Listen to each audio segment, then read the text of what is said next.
What's up, my YouTube family? How you doing today? Today is No Filter Friday. I know it's been a minute since I've been on. I told you I celebrated my birthday. That was awesome. It was a milestone birthday. So grateful to God to have met that milestone, and I pray that He continues to keep me moving forward.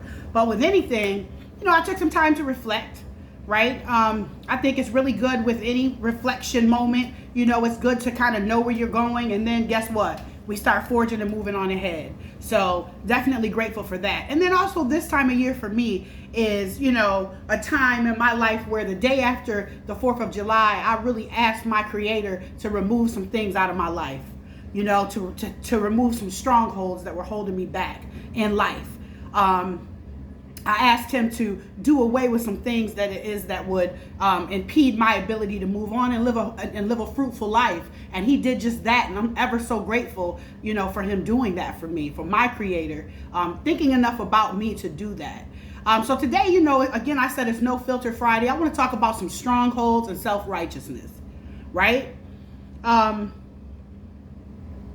A lot of times when we step out of something, or I talked about grace and mercy, God has plucked us out of a thing and we're doing well and we're forging ahead and things are looking bright and we may have, a better life than it is that we've ever had. We may have had some trials and some tribulations, and again, we don't stay in that place, right? We never forget. We always are grateful and we remain humble as we move forward, right?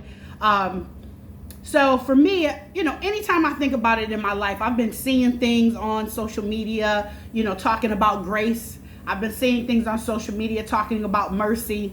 We watch social media and people put all kind of crap up there as it relates to their life and what they're doing. And everybody's life is so great and so grand on Facebook. Okay. Everybody's life is so great and so grand on Instagram. Okay. Everybody's life is so great and so grand, and everybody's got a thought-provoking thought, to share on TikTok or on Twitter, right? But for me, I talk about the joy being in the journey in my life, right? So I didn't win a couple places. I didn't say strongholds. I didn't say self-righteous. Now I'm talking about the joys in the journey. But it all makes sense and it all ties in together. And so when I think about the strongholds, I told you the day after 4th of July is meaningful to me, right? I mean, when I tell you God scraped me up from something that it is that I thought I would never get out of in my life, He was able to do that. And I'm talking about, this is 20 plus years that He has removed those things out of my life. And for that, I'm so grateful. It's easy to fall into a place where when it is that you are miles away from the very thing that had a stronghold on you, it's very easy for us to keep looking this way and don't remember where it is that we come from, right? And again, I'm not saying that I don't want nobody today, and I'm not gonna say I don't want, no one is gonna hold me hostage of my past. Nobody, right? Because I know who my Creator is, I know whose I am, and nobody's gonna hold me hostage to that, period, right? What I've learned along the way in this 50 years and some weeks, 50 years and 30 days, I'll say, I've learned that nobody's perfect, right? Nobody is perfect. The only one I ever known in the history of my entire life that was perfect was my Creator. And He was made perfectly, and so He was perfect, right? But I don't know anybody else that's perfect. And I know I spent a lot of years of my life feeling like it was necessary for me to try to live as close to a perfect life, or close to a perfect perception, or close to a perfect figment maybe of my own imagination, as close as I could to that, because I wanted to make sure that any flaws and anything that I had in my past was corrected by how I live my life today. Today I just simply live my life. Today I understand that, with anything, I don't stand in the seat of judgment for any damn body, right? I'm not so big and in and of myself where it is that I think that, even the places that it is that I came from, I got some experience, I got some strength for somebody, I got some hope for somebody, I do. But at the same time, for the grace of God, at any moment and with anything, there go I, and there go you too. And I talked about when we take three fingers and point them, when we take one finger and point it at somebody else, we can take three fingers and point them back at ourselves. So humility is very important, right? It's the grace and the mercy that continues to keep me. It's the grace and the mercy that continues to keep all of us. You know, trust and believe. You can believe in whatever you want, but something greater than you is keeping you from whatever it is that you may fall asunder. Okay? I think about self-righteousness. It's easy to fall into that as a trap, but that's a spirit killer, man. Self-righteousness is a spirit killer. Because again, perfection, the perception of perfection, the figment of a person's imagination of feeling like it is that they are perfect or that whatever's happening to them is better than what's happening to the next person. Come on, man. At any moment, we've watched it. We've watched people fall from grace 100 times over in our lifetime.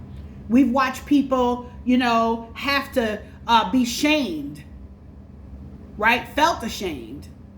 All of those things. Because it is that there was no humility on the climb up. So because there was no humility on the climb up, the fall was that much harder. I don't want that for myself. And I certainly don't want that for you. So I just ask you to, be encouraged today. Think about it, right? Think about all that stuff that, when we talk about, having things, acquiring any kind of fame, acquiring any type of success. With all that stuff, it takes work. Some people it can be given to. It's not that sweet when it is that it's given to you, though. It's a lot sweeter when it is that you have to work for it. And I'm grateful at some capacity in my life. A lot of people would beg to differ. I had some really great parents. I got some really great family in my life. I got some really great friends, so I would be remiss if I didn't say that I had help along the way, but it was always something in me that wanted to make sure that I could do it for myself. And I'm grateful that I can do it for myself. And I don't blame people. Nobody owes me anything. I'm not entitled to a damn thing. Good old-fashioned hard work, good old-fashioned prayer, good old-fashioned faith, good old-fashioned perseverance, good old-fashioned working hard as hell to get what it is that I want. I'm okay with that. Sometimes, you want somebody to help in the way that you want them to help you, but you can't really teach help how to help you, really. You can't really teach help how to help you. And I just get tired of,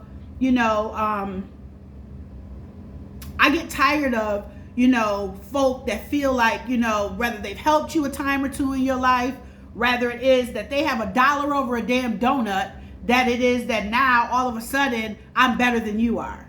Nobody is better than anybody, because I remember it could be a time and a place that it is that at one point in time we struggled in some capacity. Now, we got those folks that only want to shine bright like a diamond and never want to see, the muttered, the diamond in the rough. They only want to show you the good parts of their life. They don't want to show you the bad parts of their life. And they don't even want to be vulnerable that they even had any bad parts of their life because they're too busy saving their damn face.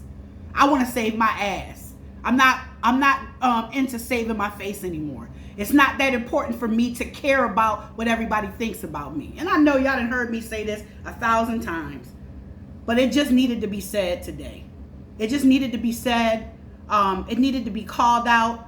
I'm going to rebuke the devil and the spirit of self-righteousness. I'm going to rebuke the spirit and rebuke the devil of, rebuke the spirit, you know what I'm saying, of just better than. Just rebuke it. You know what I'm saying? I'm just going to rebuke it. You know what I mean? Because the devil is a liar. You know what I'm saying? Because anybody out there that feels like it is, that they feel that they measure themselves by what they see with these people on social media, anybody who feels like, they feel less than based on what they see, these people that acquire any kind of fame, trust and believe they all had to climb a dirt road, a mountain with no shoes on, climbing a dirt road, walking a dirt road, whatever it may be. But somebody gave them an opportunity. But everybody comes from somewhere. And don't nobody just start from there unless you was born into it. And if you was, God bless you. I'm so happy for you. And if you're willing to help me, reach out to me to help me if it was just planted and was given to you. But everything wasn't given to me. And most times in life, everything wasn't given to everybody else either. So, practice a little bit of humility, right? Humble yourself. It's better to be humble than to be humiliated. I've heard that 1,000 times, because remember, I didn't set young Tiffany up so well for older Tiffany. But older Tiffany is going to set up eldest Tiffany. Trust and believe. But the way that I'm going to do that is I'm going to practice humility. And the way that I'm going to do that is I'm going to remember to never sit in the seat of judgment. And even though I get accolades in life, and even though it is that I've had some great things and had some great success, and there's more success on the way, I'm going to be careful to make sure that it is that I thank the person or thank the thing that has given me that. And I make sure that I'm not too haughty in my spirit and big in and of myself to think that it's me, and then I want to turn my nose down at other people. So that's what I have for today. I love you all. Thank you so much for spending time with Tiff today, and I'll see you soon. Bye.